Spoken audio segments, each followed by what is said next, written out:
ProbStats kids, this is Dr. Callahan with probability and statistics for week 8 Thursday. One more day till Friday. Yay, you almost made it. Go ahead and pause the video and answer the following 3 questions on your warm-up log.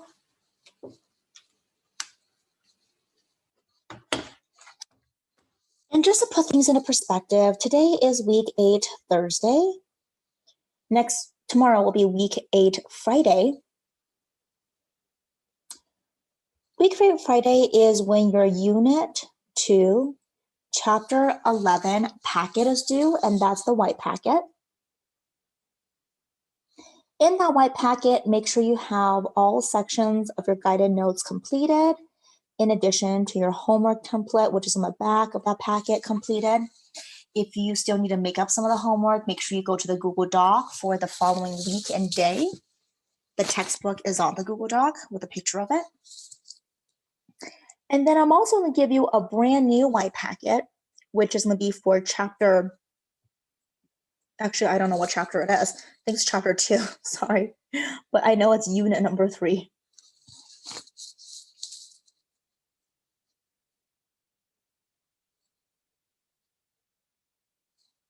All right, with that said, let's go ahead and proceed forward.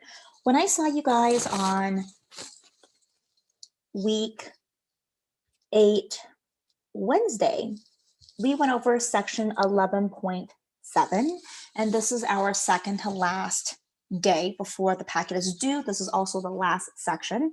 Today, we're going to continue on with 11.7. You are supposed to do 2 to 14 evens, and here are your answers. They are worth 2 points apiece. There are 7 answers, or I'm sorry, yep, 7 answers. So altogether, you should have a total of 14 points.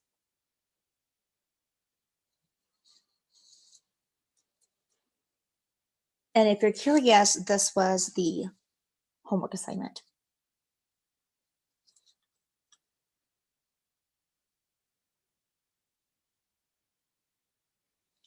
All right, I would like to take a moment to go over objective number 14, which is also in your white packet. So we're talking about a die.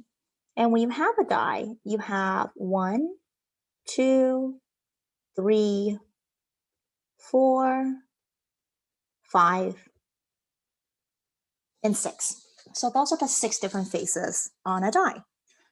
The first question here asks you, what is the probability that when you roll the die twice, the first roll is going to be a probability of 2. So probability of a 2. And then the second roll is going to be a probability of a 3. Well, I know probability of 2 is just going to be 1 out of 6 because there's only 1, 2, and there's 6 different faces. And the probability of obtaining a 3 on a die is also 1 over 6. So then naturally, when you look at this, your answer is going to be 1 over 36 or 0.03, or there's a 3% chance that you will roll a die, the first one being a 2 and the second one being a 3. For B, it says, what is the probability when you roll the dice twice that the first one is going to be an even number, and then the second one is going to be a number bigger than 2. So if it's greater than 2, it could be either 3, 4, 5, or 6. Probability of an even number is going to be either 2, 4, or 6. And that's 3 out of 6. The probability of getting a 3, 4, 5, or 6, and there are 4 of them, is 4 out of 6. So when you multiply it out, you'll get a 12 out of 36, or you can go ahead and reduce that to a 1 out of 3, which is going to give you a 0.33 in decimal or 33% chance of getting an even number, and then the second row will be a number greater than 2.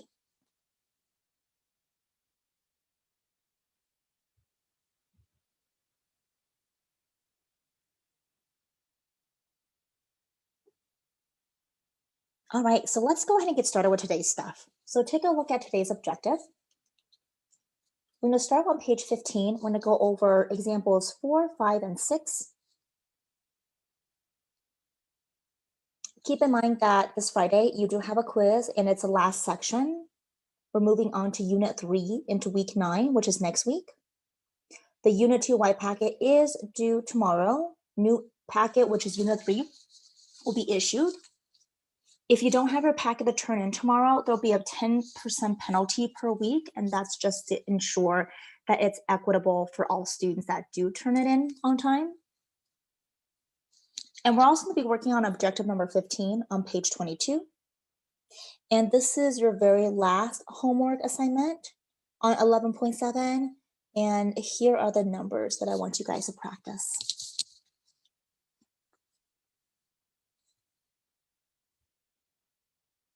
All right, so let's go ahead and turn over to this page on probability and dependent events. Keyword being dependent events. Last time when I saw you guys on week 8, Wednesday, we talked about independent events. Independent events are like having a baby and giving birth.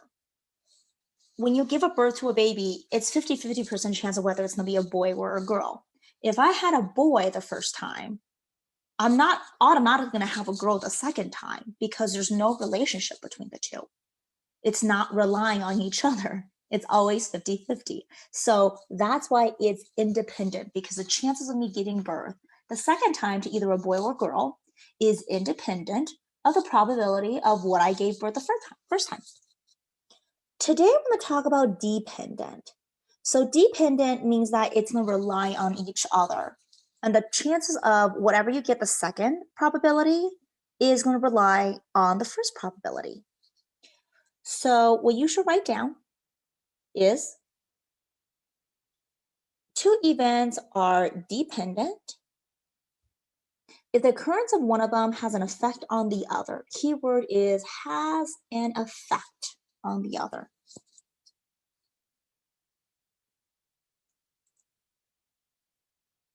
And there's a formula there.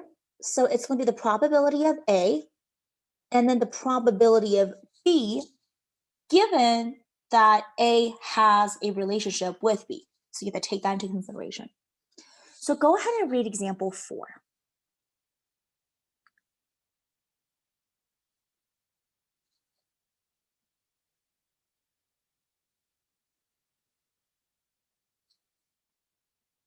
All right, so let's go and take a look at this. You are going to be your cousin's favorite person because out of your 10 cousins, you are going to take 3 of them on a trip.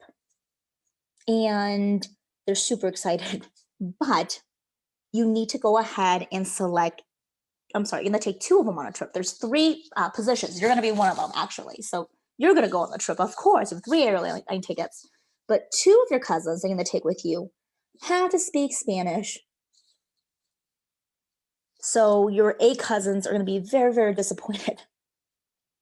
So what is the probability of selecting 2 Spanish-speaking cousins? Well, let's go ahead and find the probability of the first cousin that speaks Spanish times the probability of your second cousin that speaks Spanish. All right, first one, you know it's going to be out of 10 because you have 10 cousins. And out of the 10 cousins, 3 of them speaks Spanish. Now, you've already taken one cousin. Let's say you took your cousin Maria. How many cousins do you have left? You don't have 10 anymore because Maria's going. You now have 9. And then how many speaking Spanish cousins do you have left? Well, you originally had 3, so if Maria's going, you now have 2. So multiply across, and you want to reduce it by 2. So 6 divided by 2 and 90 divided by 2. Divided by 2 one more time. Divided into a decimal. So the chances of you picking 2 consecutive Spanish-speaking cousins is 6.6%. Because your non-speaking Spanish cousins are like, hey, that's not fair. We should get an equal chance of going to wherever you're going.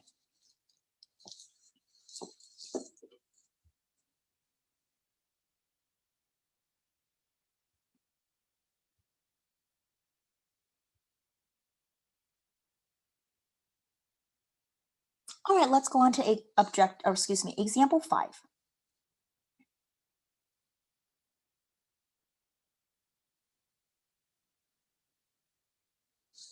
Go ahead and read it.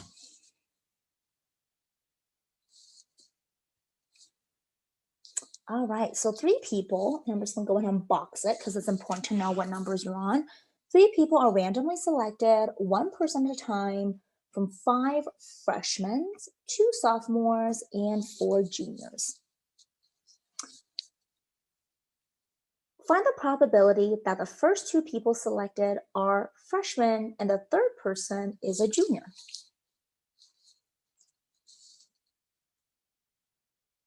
All right. So what is the probability that the first person you select is going to be a freshman? Fresh. Times the probability that the second person you select is always also a freshman, times the probability that the third person you select is a junior. Well, how many freshmen do we have here? You have 5 freshmen. How many kids or how many students' body do you have total? 5 plus 2 plus 4 is 11. So freshman is 5 out of 11. Second probability that you're selecting a freshman is going to be 1 less student and 1 less freshman. The third person that you select is going to be 1 less total student, but you're going to include all of the juniors because you haven't taken any junior out yet. Multiply the top, multiply the bottom, reduce the top and bottom, divide the top and bottom to get a decimal, and convert it into a percentage. There's an 8% chance that you will select the first 2 people as freshmen and the third one as a junior.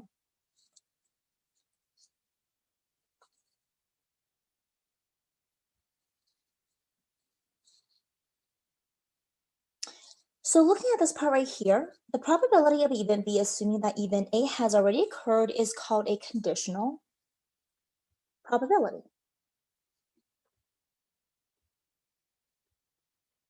Of B given A. This probability is denoted by the following.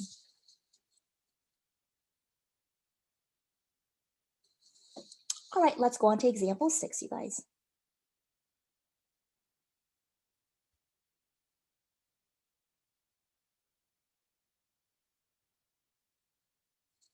Go ahead and read that.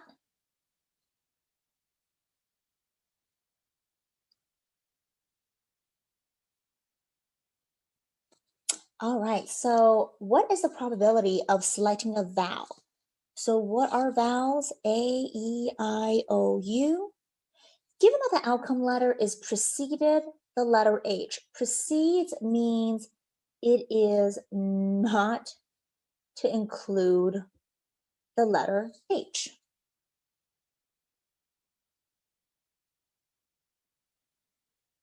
So that means all the letters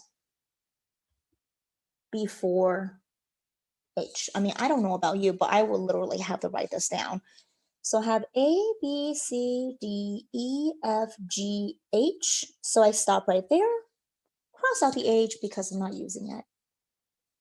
And there are 1, 2, 3, 4, 5, 6, 7 letters in all. So I'm going to find the probability of finding all the vowels before the letter H. Well, how many vowels are there? A, I have one right there. E, there's two. No I, no O, no U's. There are two. 2/7, which is the same thing as 0.28, or 28%.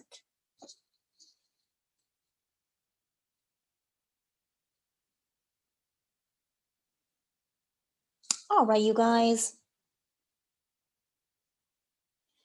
So next, what I'm going to have you guys do is work on objective number 15, which is your last objective for this guided note, for this packet. So go ahead and take a look at the table, answer the following questions,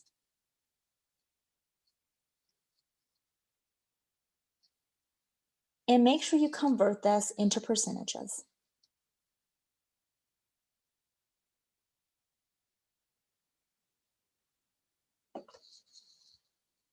All right, so next I'm gonna have you guys do is we are going to take a look at this right here. So the first thing, and you don't have this in your packet, but you can do this on a separate piece of paper. It says, read the examples, see Dr. C's work, use your calculator to complete the rest of the problem, show your answers. So you have 1, 2, 3, 4, and 5 questions, of which I went ahead and started by showing you the work. Your job is to complete it using a calculator, first putting it into a decimal, then converting it into a percentage.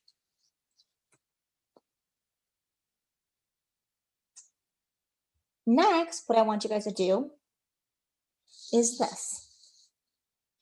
On a separate piece of paper, you can go ahead and draw a light bulb. And you're just gonna go ahead and draw a straight line like this. You won't have time to draw a bunch of little hands, I'm sorry. On each of the hands, list a favorable quality that you have about yourself. These are really difficult times, and I think it's really important to take the time to reflect about all the positives about yourself rather than focusing on the negatives. And I have a little quote right here that I always live by, and it says, I am enough. I have always been enough. I will always be enough. So go ahead and write down the following qualities. Positive attributes that you know about yourself. All right, you guys, as always, be safe and healthy, and I'll see you guys next time. Take care.